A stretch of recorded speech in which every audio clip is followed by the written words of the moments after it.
Politiciens véreux, fonctionnaires corrompus, promoteurs immobiliers voyous, justice passive. La Guinée devient-elle mafieuse?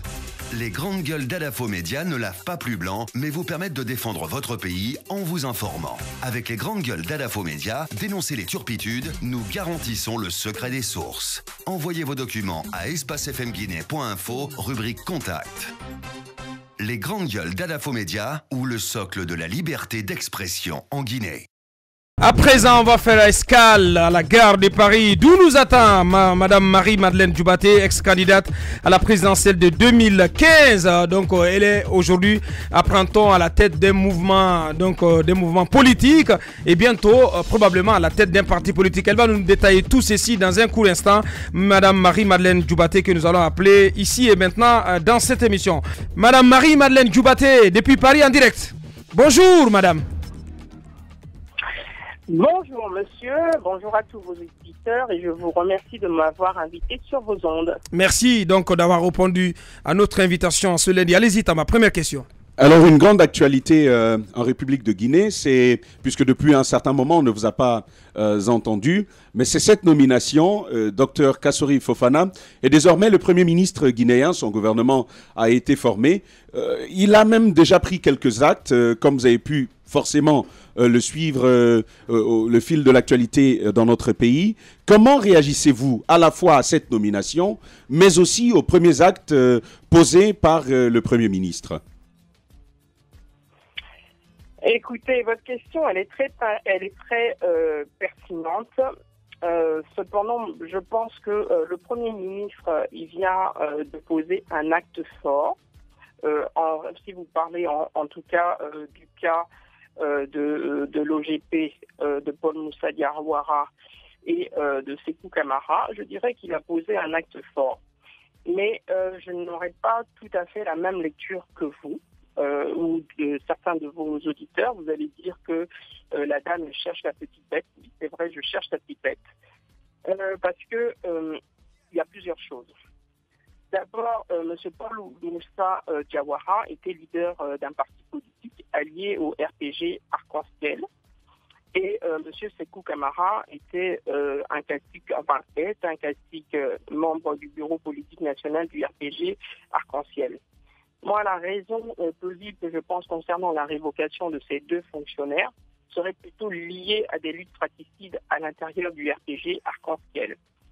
J'ai eu en fait quelques informations concernant M. Paul Moussa Diawara qui se préparerait à être candidat à la présidentielle de 2020 et qui ne s'entendait pas du tout avec M. Bantamasso, alors président du conseil d'administration de l'OGP. Donc il y aurait eu de sérieux accrochages entre eux. Monsieur Sékou Camara, membre du bureau politique du RPG, il fait partie des classiques aurait mobilisé des militants pour s'opposer à la nomination de monsieur Kassory Fofana à la primature. Donc, si ces informations sont vraies, je conclurai donc que la vraie raison de leur disgrâce ne serait pas la lutte contre l'impunité, le détournement de fonds, la corruption, mais bien un règlement de compte. Et si tel était le cas, le Premier ministre, si vraiment Monsieur le Premier ministre Kassory Fofana veut lutter contre la corruption, contre les détournements de publics, je vais aller très vite. Oui, elle va le bout. Je pense qu'il devrait commencer par son département, le département qui vient de l'effet, par la présidence de la République également, qui vient d'augmenter son budget de fonctionnement de 11%. Donc on était à 408 milliards, on était à 317 milliards en 2007, on passe à 408 milliards quand on demande à tout le monde de serrer les boulons. Et puis que les audits devraient concerner non seulement tous les départements ministériels, mais aussi toutes les sociétés d'État, et où donc il y a des détournements de fonds. Je pense à la SEC par exemple, à la SOGEAC, à la Caisse nationale de sécurité sociale, aux impôts, au port autonome de Conakry, à l'EDG, aux universités publiques, à la pêche, au secteur minier, au marché public, et puis d'autres sociétés que je ne veux pas citer. Donc, si M. Kassory Fofana le fait réellement dans ce sens, alors le pays va dans le bon sens. Mais pour l'instant, je reste sceptique et nous allons voir les prochains actes qu'il va mettre en place pour lutter réellement contre la corruption. Donc j'attends qu'il audite aussi les autres départements. Bien, Madame Marie-Madeleine Djoubate, en direct de Paris. Allez, vous continuez. Alors, si l'on convient de tout ce regard que vous venez de porter sur les premières actions du Premier ministre Kassory Fofana, est-ce qu'on peut s'entendre, est-ce qu'on peut vous entendre donc dire qu'il n'y a pas grand-chose à espérer quant à la lutte contre la corruption dans notre pays? Écoutez, monsieur, moi je pense que il n'y a pas d'espoir de voir vraiment que ce gouvernement lutte contre la corruption.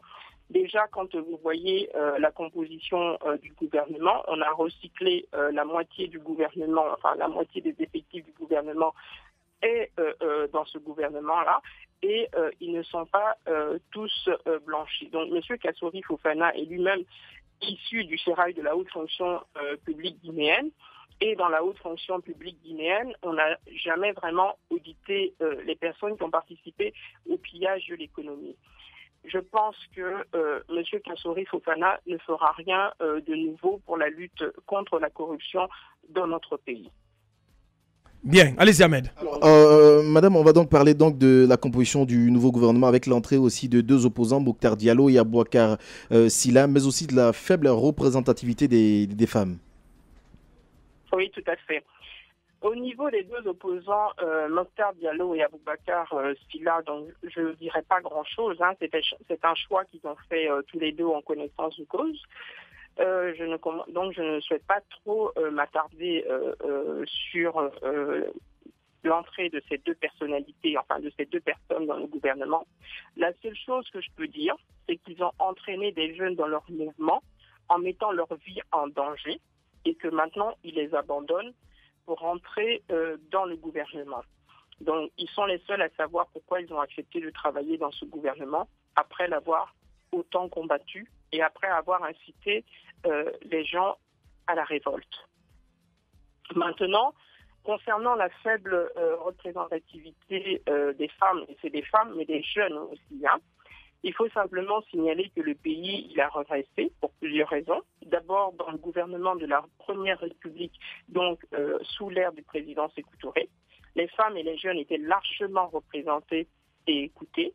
Et aujourd'hui, donc, les femmes sont un peu des laissées pour compte et il faut signaler qu'elles représentent quand même 52% de la population et que les jeunes représentent 70% de notre population.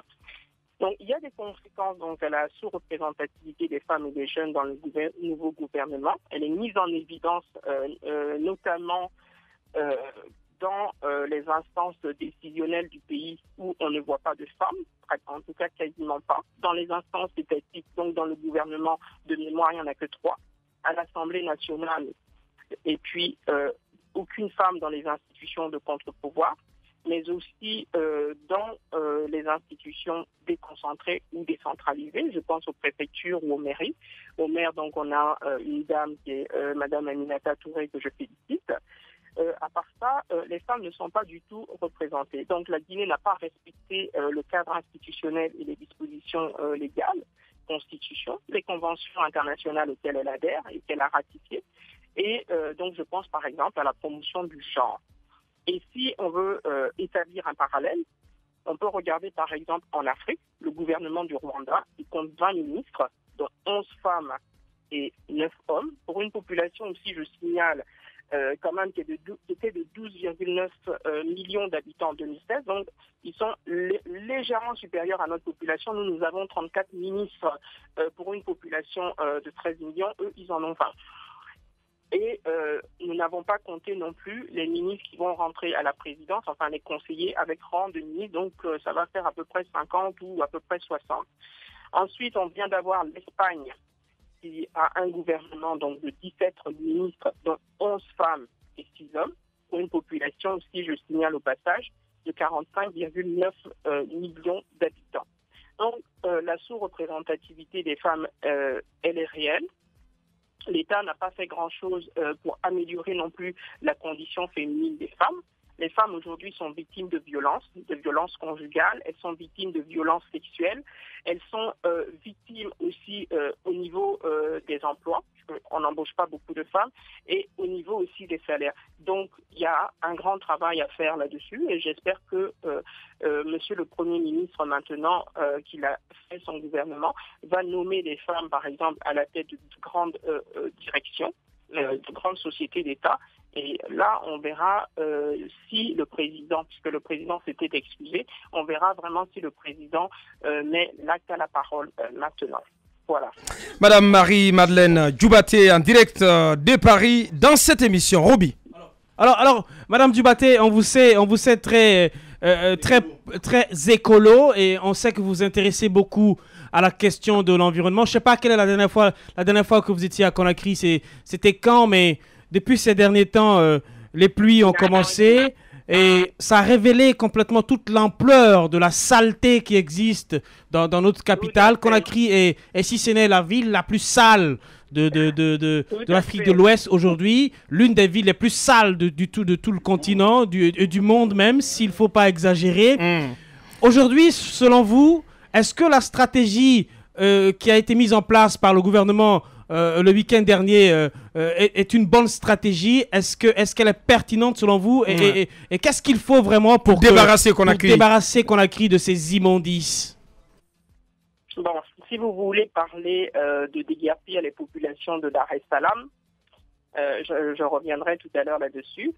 Mais je pense qu'on ne peut pas déguerpir des populations, expulser des populations au moment de la saison des pluies sans plan de relogement. Je pense que c'est totalement inhumain. Et le problème, il se pose chaque année à la même période, ce qui prouve que les pouvoirs publics ne travaillent pas suffisamment et n'anticipent pas du tout les problèmes. Et je pense que le gouvernement devrait vraiment s'atteler à une vraie politique du logement social. Ça, c'est pour concernant les populations de Dar es Salaam. Construire du logement à $50 000, voire à $100 000, ce n'est pas du tout du logement social, parce que j'aurais appris que ce qu'on construit aussi à Kobaya, on a chassé des gens de Kobaya de leur terre pour construire du logement qui serait du logement social, mais du logement social à $50 000, ce n'est pas du logement social. Moi, je peux les aider s'ils veulent. En Allemagne, il y a des sociétés qui font du logement social pour $5 000. En Inde, il y a Tata qui fait du logement social. Donc le logement social dont je vous parle en Allemagne, c'est 40 mètres carrés pour $5 000, entièrement fini. Je dis bien entièrement fini, avec du double vitrage pour les fenêtres, avec des vraies toilettes, avec des vrais sanitaires à l'intérieur, avec l'électricité, enfin les câbles électriques, tout est mis. La maison, elle est prête à habiter pour $5 000. En Inde, il y a Tata qui vient de faire aussi du logement social, 30 mètres carrés pour $750. Donc je pense qu'ils devraient se rapprocher du gouvernement indien s'ils veulent vraiment faire du logement social. C'est des pistes que je leur donne. Ensuite, concernant Kobaya, moi-même j'ai acheté du terrain à Kobaya et je suis outré de voir les indemnisations que l'État propose quand il dit qu'ils vont indemniser les populations. Moi, par exemple, je donne mon cas par exemple, j'ai acheté du terrain à Kobaya à 10 millions de francs guinéens la parcelle et à 30 millions de francs guinéens la parcelle. Aujourd'hui, pour indemniser les gens, on vous propose 7134 francs guinéens le mètre carré. Ça veut dire que pour 1000 mètres carrés, l'État vous indemnise 7 millions. Moi, j'aurais dépensé un minimum de 20 millions pour 1000 mètres carrés. Donc, je ne pense pas que l'État, je pense que l'État fait du business, mais l'État n'est pas en train d'aider les populations en se comportant comme ça. L'État est en train plutôt de déplacer des populations sur d'autres espaces et créer de nouveaux bidonvilles. Ça, c'est pour le cas de Dar es Salaam. Maintenant, et de Kobaya. Maintenant, concernant l'insalubrité, les inondations et l'insalubrité record qu'on voit à Conakry, il est vrai que la ville de Conakry est sale et insalubre, et c'est que sa saleté, et c'est tout à fait vrai, est devenue légendaire. Les ordures sont partout, les mauvaises odeurs et les maladies hydriques qu'elles entraînent, on parle tout le temps de typhoïde, de choléra, ainsi que du paludisme, sont clairement là. Donc, ce que moi je peux dire de ce constat-là, il faut d'abord comparer ce qui est comparable. Et donc, je voudrais souligner que des villes comme Praia, donc la capitale du Cap-Vert, Accra au Ghana, la ville de Kigali au Rwanda, je pense que le président affectionne beaucoup le Rwanda, puisqu'il le cite souvent en exemple. Les villes européennes et les villes américaines sont aujourd'hui propres, c'est simplement parce que les dirigeants ont fait un examen de conscience et ont pratiqué une politique volontariste pour imposer des normes d'hygiène individuelles, collectives et les faire appropriées par les populations. Ça, c'est très important. Il faut que la population adhère à ces normes d'hygiène. Et ça doit passer par des campagnes de sensibilisation dans vos médias. Donc, utiliser les radios locales, parler en langue, dans les différentes langues du pays, parler en français, faire des spots à la télé, mettre des affiches pour expliquer aux gens ce que c'est la propreté, l'enseigner à l'école en mettant par exemple des cours d'instruction civique. Bien. On va apprendre aux citoyens à devenir réellement propres, ce que c'est la propreté. Madame Marie-Madeleine Djoubaté, en direct dans cette émission. Madame, ce qu'on va faire, on va aller très vite parce qu'on est malheureusement bousculé par le temps. On va prendre ces questions de Moussa Moïse. Alors, pour le CAP 2020, est-ce que Marie-Madeleine est engagée dans la course pour l'élection présidentielle de 2020 et sous quel label? Et ensuite, cette éternelle question, parce que c'est une inquiétude ressentie par un nombre de citoyens, est-ce que vous avez le sentiment qu'il y a des velléités pour un troisième mandat en République de Guinée? Je vais répondre très clairement. Je vais me présenter pour les élections présidentielles de 2020, sauf si l'État m'en empêche. Ils peuvent m'en empêcher de différentes façons. Tout d'abord, j'ai essayé de créer un parti avant d'être dans le parti des écologistes de Guinée. Ils m'en ont empêché. En 2016, j'ai écrit un courrier au président de la République que j'ai envoyé à plusieurs reprises au président de la République, donc sur une adresse gouvernementale gov.gn, donc qui a bien été reçu par son chef du protocole, M. Sankon Kaba.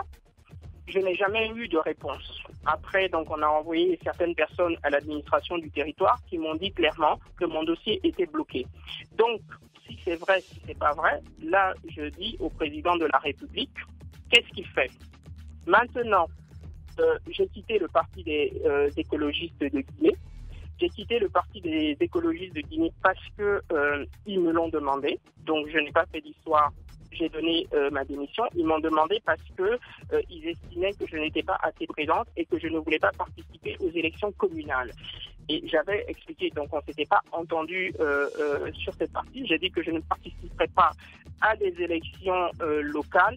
Quand on sait comment les élections se déroulent, quand on connaît le fichier, par exemple, électoral, quand on sait que la CENI, je dirais, est un organe décentralisé qui travaille uniquement pour le président de la République, donc je ne peux pas participer encore à une mascarade électorale. Donc j'ai refusé, donc j'ai quitté le PEI, j'ai fait ma lettre de démission, j'ai quitté le PEI.